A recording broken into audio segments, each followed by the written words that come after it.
The land was quiet, like always, just the wind brushing through the tall grass and the distant groan of the wooden fence posts shifting under time.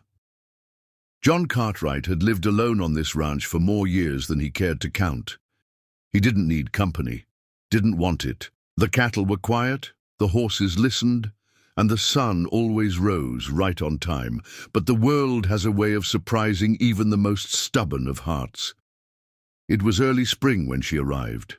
Sarah, a soft-spoken widow with eyes that carried storms and stories untold, and beside her a little girl named Lily with wild curls and a laugh that didn't belong in a world of mourning. They'd been stranded on the side of the old highway, their car broken down, and the nearest help a good 15 miles out.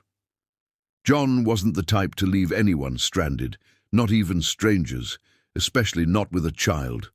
So he brought them back to the ranch, offering them shelter for a night or two until they could figure something out. He told himself it was just the right thing to do.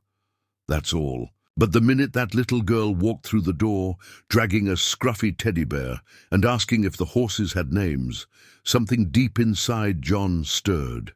Something warm, something dangerous.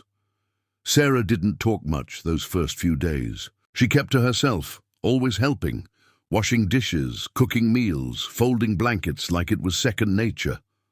She moved like a woman who had lived through hardship but refused to be broken by it. John watched her sometimes from the barn window, saw the way she'd hum while sweeping the porch, or the way she'd tuck Lily into bed with a kiss and a prayer. He didn't ask questions. He wasn't a man of many words himself.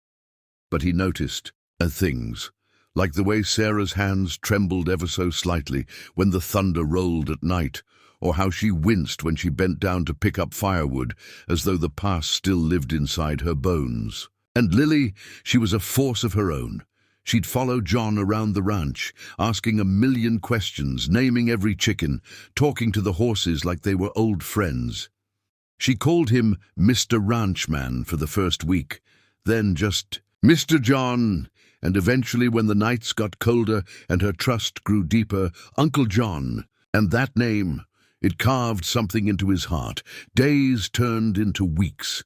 The repairs on Sarah's car were slower than expected, and then the phone call came that changed everything. The mechanic in the nearest town told her the vehicle was beyond saving. She had no money for a new one, no place to go, and no one waiting for her. John offered for them to stay as long as they needed. "There's room," he said simply. "No sense in you both struggling." It wasn't charity. He told himself that again and again, but truthfully, the house felt warmer, louder, more alive with them in it. He found himself listening for Lily's footsteps in the morning, waiting for Sarah's quiet presence in the kitchen. He even caught himself smiling more. That terrified him. He hadn't smiled like that since before his own heartbreak. His wife, Anna, had passed 10 years ago. No children, just empty rooms and quiet sunsets. He had buried his pain in the land, in the labor, in silence, until Sarah and Lily unburied it with kindness and innocence and the softest kind of companionship. One evening, a storm rolled in hard and fast. The sky turned black, the winds howled, and the thunder cracked like the sky was breaking in half. Lily cried, scared out of her little mind, and Sarah held her close, whispering calm into her ear. But John saw it. Sarah was shaking too, reliving something awful. He didn't say anything at first, but later, after Lily had fallen asleep between them, clutching her bear, he brought Sarah a blanket and sat beside her in the living room. The storm still raged outside, but inside, it was calm. "You okay?" he asked softly.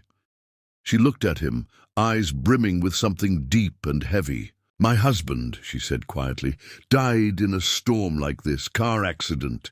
We were supposed to go together,